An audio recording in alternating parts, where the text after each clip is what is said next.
Fine, I'll play along.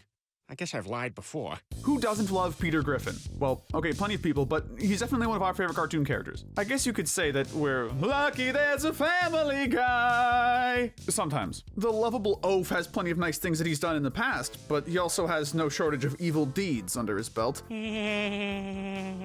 I'm Keefinosi with Wicked Binge, and these are Peter Griffin's deeds. Good to evil. If we were to rank everything Peter has done in Family Guy, especially given how many cutaway gags there are, we'd be here all day. So cutaways are off the table, unless they actually tie into the episode's plot. The good deeds. First up is Peter refusing to revenge cheat on Lois. Only in Family Guy could there be a plotline as absurd as a man befriending Bill Clinton, resulting in his wife sleeping with him. Peter understandably feels betrayed when he learns that his wife has been unfaithful with his new friend, again Bill Clinton, and the troubled couple decides on a solution. Peter will sleep with a woman of his choice to even things out. Peter chooses Lois's mother. Not gonna think too hard about that. But when the time comes, Peter decides against it, declaring that he would never want to do anything to hurt his wife. All I know is I don't want to do anything to hurt you. This episode is rightfully cited by many as the beginning of Lois and Peter's marriage going further and further down the drain. But if nothing else, Peter was very sweet here, especially given how hurt he was. Now, just hear us out. Peter committing welfare fraud for his family is counted among his good deeds. For this entry, we're going back to the very first episode of Family Guy. In Death Has a Shadow, Peter unwittingly commits welfare fraud when the government sends him way more money than expected. Not exactly a great deed to start out, until you realize that it wasn't done on purpose. Well, not necessarily.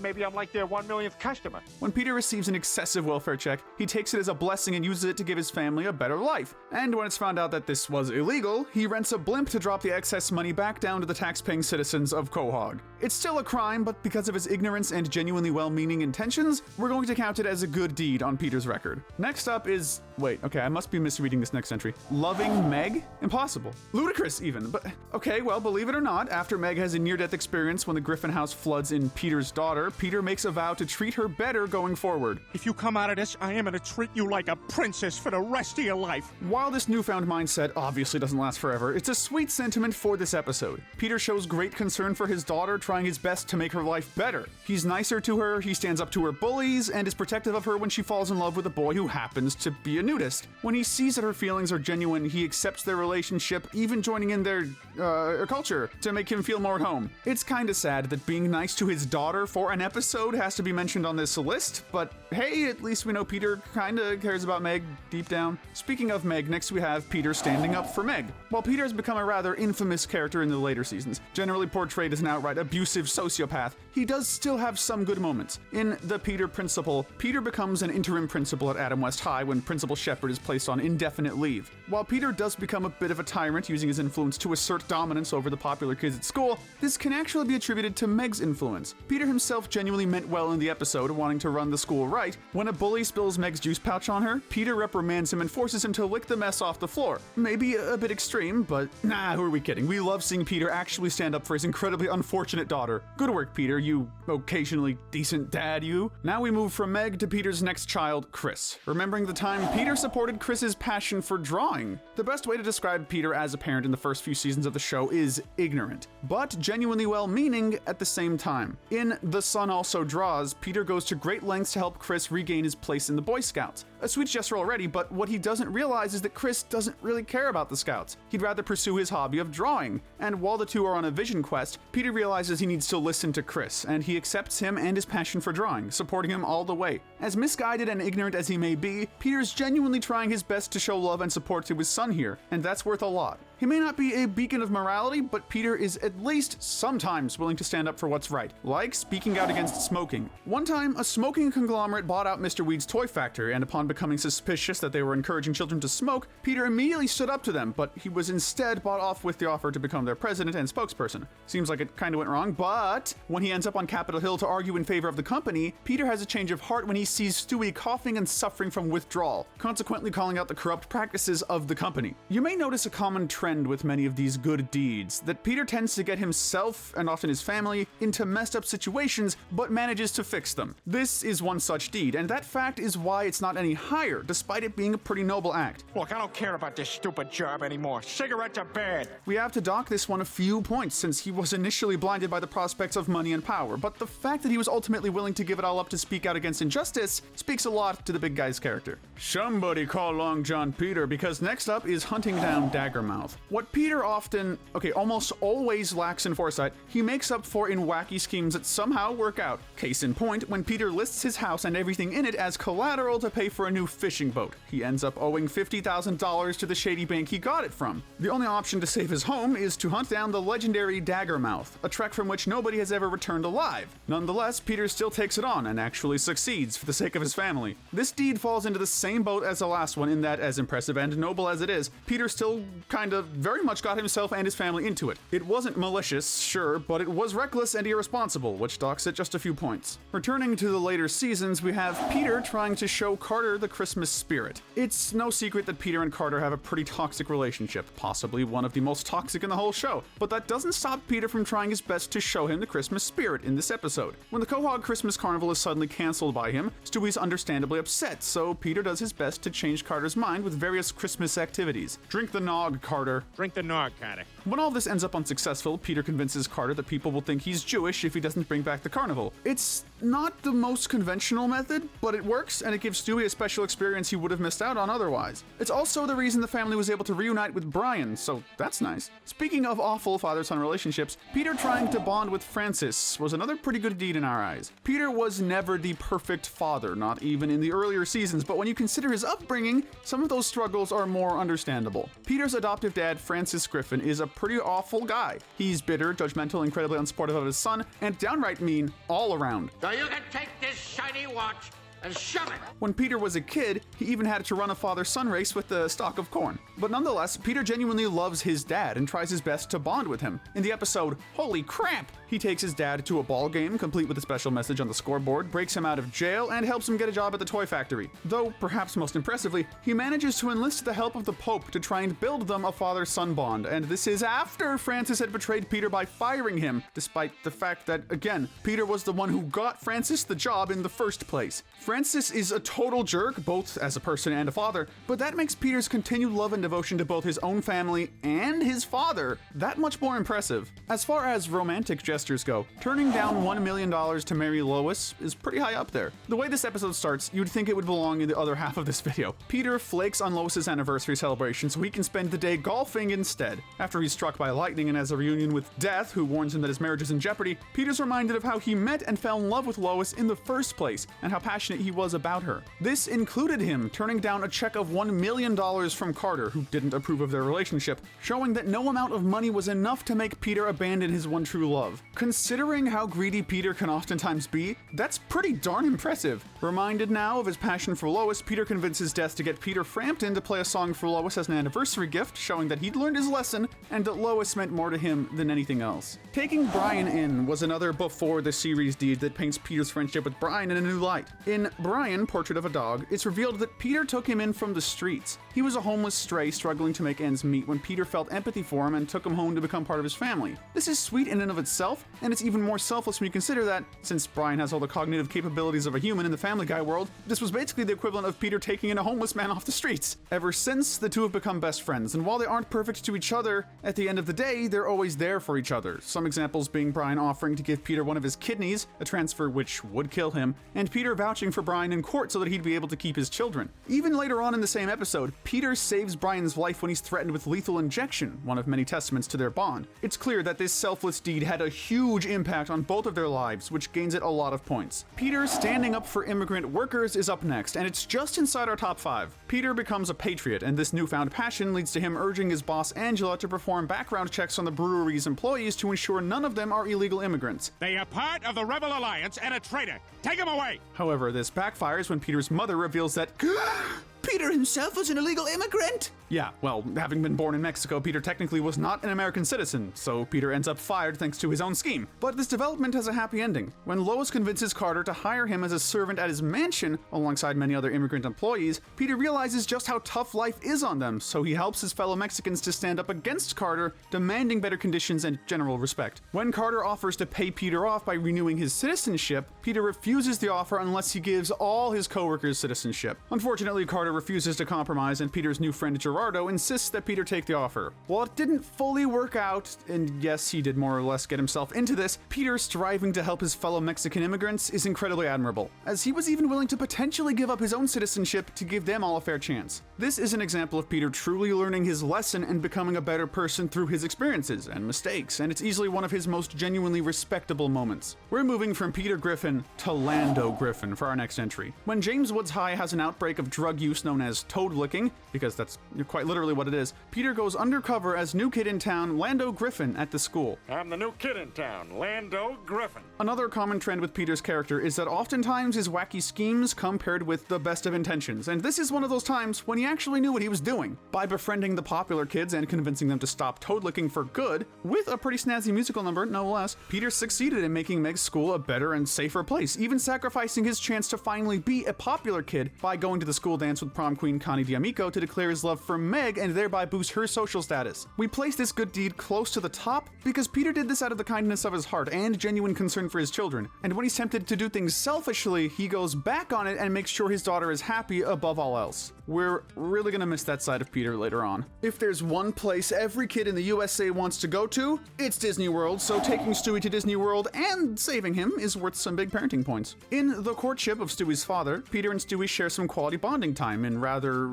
unconventional ways. We'll get to that later. But when Stewie being punished by Lois leads to a rift in his newfound love for the Fat Man, Peter makes up for this by taking him to Disney World. Disney World! Disney World! Disney World! A sweet gesture by itself, but it gets better. Chaos ensues when Stewie gets lost, trapped, and forced to sing in the It's a Tiny World ride, but Peter rescues him, as well as a bunch of multicultural slave children who are also trapped. He defied death through multiple attractions of the park and even won a fierce battle against Michael Eisner. That takes guts and a lot of heart. Peter may be far from a perfect dad, but moments like these make us like to believe that he's got a heart of gold. This may seem like an odd deed to place quite this high, but think about it. Peter not only took his baby to Disney World, but he also saved him from certain doom and at least 30 other children who had also been captured for who knows how long. We'd say this is Peter's most fatherly deed of all, and one of his most selfless too. Taking a close second is Peter saving a man's life from a fire. For a normal person, growing a mustache wouldn't be a cause to risk your life to save someone. For Peter, it's all the motivation he needs. When mistaken for a firefighter, Peter takes the role surprisingly seriously, and when there's a major fire at the local McBurger town, he comes in clutch and saves the owner's life, losing his mustache in the process, which he put a lot of effort into. What makes this deed have such a high position on our list is that it's an extremely altruistic deed on Peter's part. He doesn't know the man at all, and he doesn't expect anything in return, though he's rewarded with free burgers, but he does this out of the kindness of his own heart, and the desire to genuinely save someone in need. That is a tough one to beat, but at the very top of our list of Peter's good deeds, it has to be the time Peter offered to take a bullet for Lois. As far as it's fallen in recent years, Peter and Lois originally had a very loving, albeit flawed, marriage. In There's Something About Polly, Peter shows some issues with listening to Lois when it comes to important decisions, and this ultimately results in him getting involved with the mafia, of course. When Lois disapproves of his friendship with a man called Big Fat Polly, the result is Polly placing a hit on Lois, so that he won't have to abandon Peter. Peter somehow continues to make this worse and worse, but he ultimately redeems himself when face to face with the hitman. Peter asks the Don to do him a favor on the day of his daughter's wedding by shooting him instead of Lois. The Don thankfully calls off the hit altogether, so nobody has to die, but for all his mistakes leading up to it, Peter's willingness to die for his wife's sake is incredibly noble and sweet. Let's cherish that side of their relationship while it lasts, and with that, Peter cements himself as a family guy. But for all the things he positively does to make us laugh, there are things he negatively does to make us cry, or at least feel incredibly frustrated. Let's get into the bad deeds. First up is Peter becoming arrogant after liposuction. While Peter was a nicer and overall more moral person in the earlier Family Guy seasons, he still had his moments back then too. And this episode was one of his worst appearances. When Chris becomes insecure about his weight, Peter helps him exercise and even offers to buy him liposuction, but when Chris decides he'd rather lose weight through exercise and dieting, Peter gets some liposuction himself, and plastic surgery becomes his new habit. She's right, Lois. Plastic surgery is great. Eventually, Peter becomes a chiseled hunk, which gives him more than a little bit of an ego. He starts to treat his own family as inferior, particularly Chris. When the Quahog Beautiful People's Club excludes him, Peter totally bails on him, despite taking him there in the first place to encourage him. To Peter's credit, he does apologize to his family after crashing into a tub of lard and returning to his normal self, despite not exactly knowing what he'd learned. And as rude as Peter was, hey, at least he didn't kill anyone nor commit any crimes in general. That's something, at least, for now. Lying about being a single dad is up next. Peter isn't always the most honest guy around. In Single White Dad, Peter has to take care of Stewie while running errands around Quahog due to Lois's broken foot, and the women of the town mistake him for a single father. Relishing in the attention, Peter keeps the charade up, to the point where another woman begins coming on to him. Peter seemed relatively unaware of this, even saying they only kept up the charade for free popcorn. Maybe take out the popcorn machine?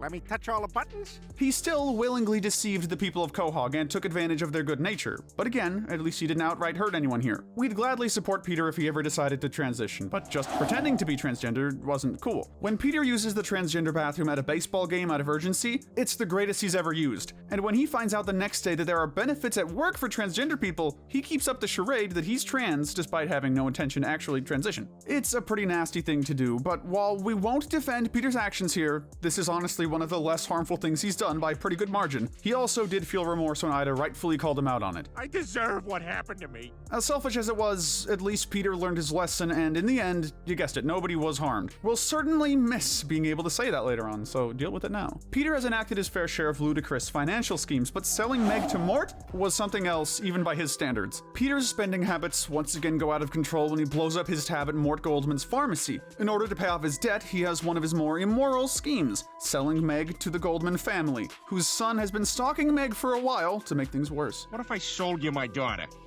Peter's essentially enslaving his daughter to the family of a boy who stalks and harasses her to get out of a mess that he got himself into. And before you claim ignorance, the fact that Peter's sales pitch to Mort is that he'll let Neil date her shows that he's definitely aware of it, at least on some level. This isn't ranked as any worse because when Meg goes through with it of her own volition and the Goldmans mistreat her, Peter actually does a lot to help her out of it, even coming up with a plan to have Lois seduce Neil to have him cheat on Meg, thus violating their contract. Still, the fact that he was willing to even consider this is pretty awful in and of itself, so it's certainly worth a mention. We'd feel wrong not to include the Chicken Feud. Quite possibly the most iconic running gag in the entire series, Peter and his chicken have had beef? Poultry? Since way back in season 2. We feel the need to mention that this all started because Ernie the giant chicken gave Peter an expired coupon. Not only was this likely not malicious on Ernie's part, but even if it were, it's far from a valid excuse to have a brawl across the town that causes mass property damage and uses intense violence. Add on the fact that this rivalry has been going on for over 20 years in our time at least, and you've got one of Peter's most hilarious but petty deeds. But at least Ernie seems to reciprocate the grudge, so we can't exactly pin it all on Peter. Now let's join Peter and Stewie for the classic father-son activity of bullying Lois. Going back to the episode, The Courtship of Stewie's Father, when Peter struggles to find an activity both he and Stewie can enjoy,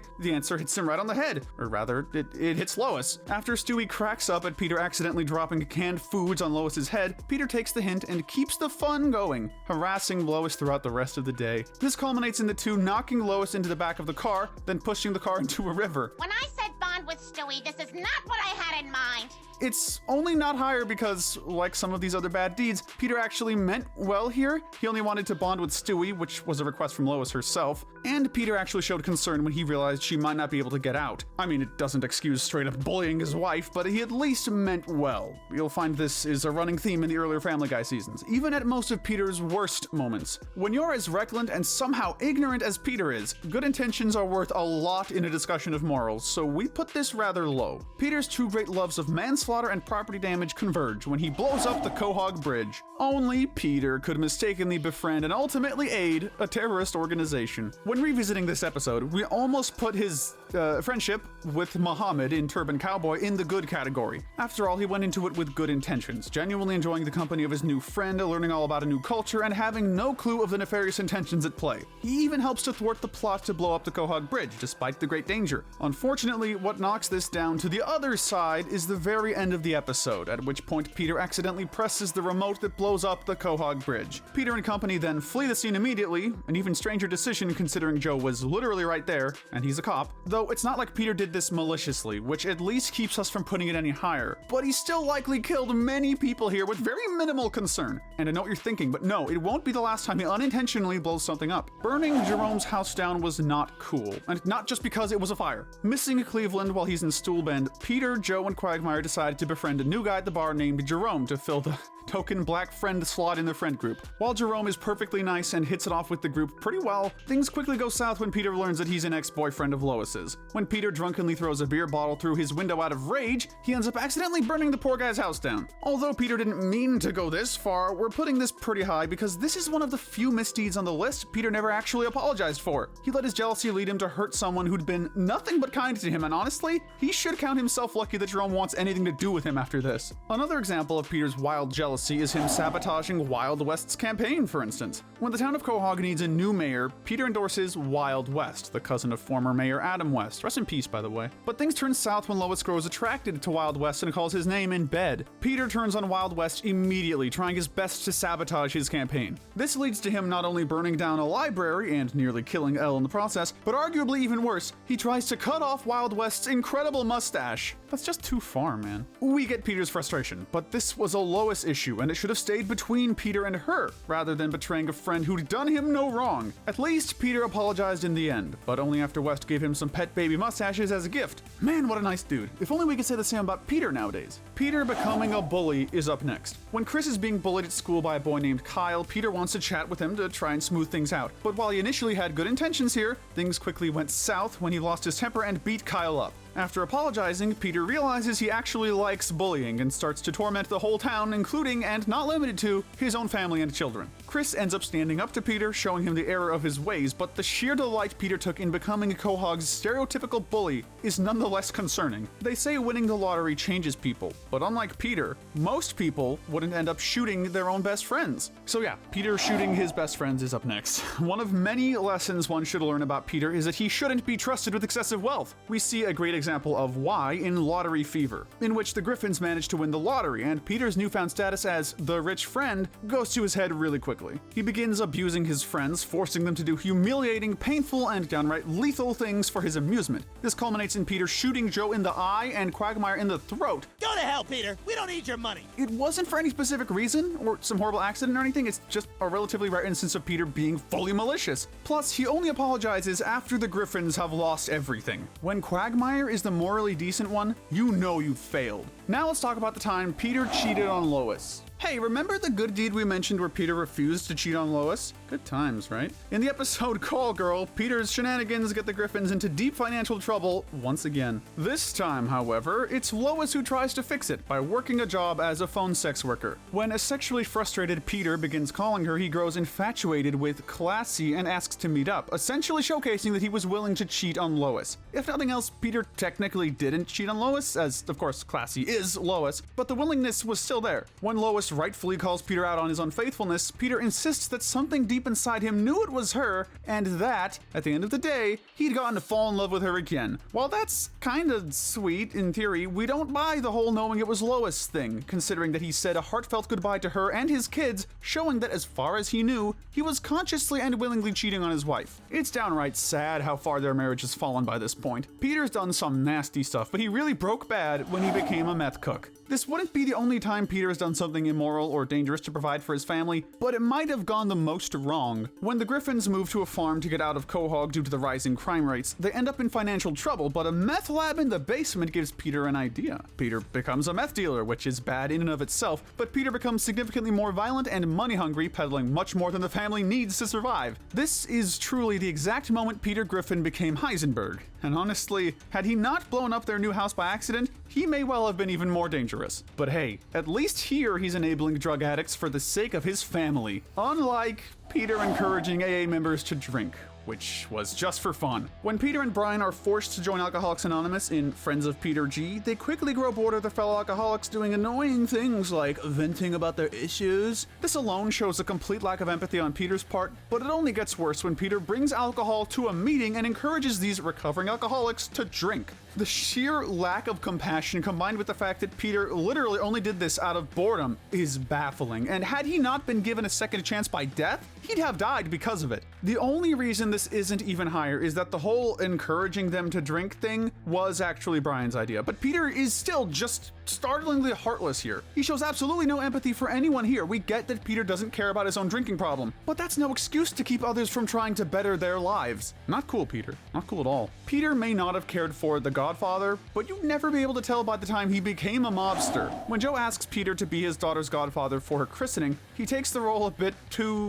literally. He goes from cosplaying as a stereotypical mob boss to somehow becoming one. Resultingly, he uses his newfound power to intimidate the citizens of Quahog and go on crime spree, examples being robbing Mort Goldman's pharmacy and literally killing Brian for drinking his last cream soda. He does ultimately help Joe to take down the mafia once he realizes he and his family are in danger, but Peter didn't have any such concerns until it affected him, so we can't really give him too many points for that. There are some despicable deeds on this list, but few feel quite as cold as Peter admitting he doesn't like his kids. When a successful April Fool's Day prank by Tom and Diane at the Quahog News has the town convinced the end of the world is coming, Peter admits in his assumedly final moments that while he does love Lois, he dislikes being around his kids. I just hate being around the kids. What? Most of the time, we can defend Peter's poor parenting, emphasis on most of the time, by chalking it up to ignorance or laziness. But here, Peter just flat out admits that he doesn't like his own children. This very well may be the exact moment Peter Griffin starts to feel like a completely different character. The once golden-hearted dummy who genuinely loved his family here openly demonstrates that he blatantly doesn't like them. While he does try to connect with his kids throughout the remainder of the episode,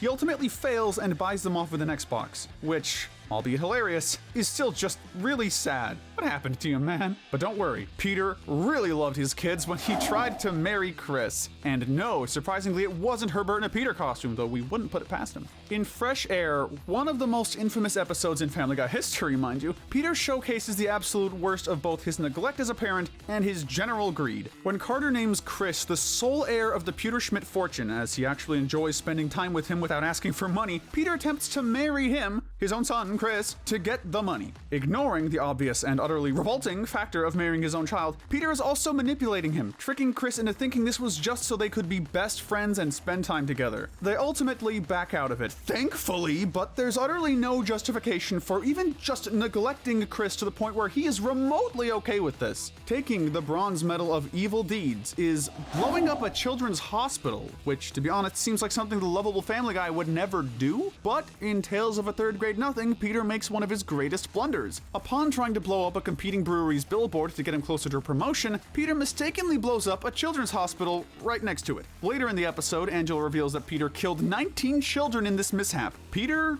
shows very minimal concern about the whole ordeal. While he is initially horrified by the disaster, when the sign catches fire as intended, he immediately calms down and seemingly forgets it until the end of the episode, where he's genuinely surprised that he's facing legal consequences for it. Had this been intentional, it easily would have been at the very top of our list. On the other hand, as horrible as this is, and really, Peter absolutely should have seen the obvious danger here, it was a complete freak accident on his part. And he was genuinely horrified at what happened, even if only for a moment. But by accident or not, he still killed 19 children here, so this really has to be placed near the very top of our list. In an extremely close second is Peter's favorite activity, bullying Meg. In the earlier seasons of the show, Peter and Meg had a relatively sweet relationship. He would tease her often, sure, but there was always a more playful and well-intentioned vibe to it. That has all flown out the window over the years, however. From chasing her with his farts to constantly insulting and abusing her both emotionally and physically. Heck, we know we said no cutaways, but there was even that time he shot her in one. Peter has shown time and time again that he sees his daughter as a punching bag and almost never shows remorse for it. Sure, there are moments where Peter sticks up for Meg and is even nice to her, but the fact that a few isolated incidents of Peter caring for his daughter are even worth mentioning as notable good deeds is a testament to how much of an awful dad Peter has become to Meg. Shut up, Meg.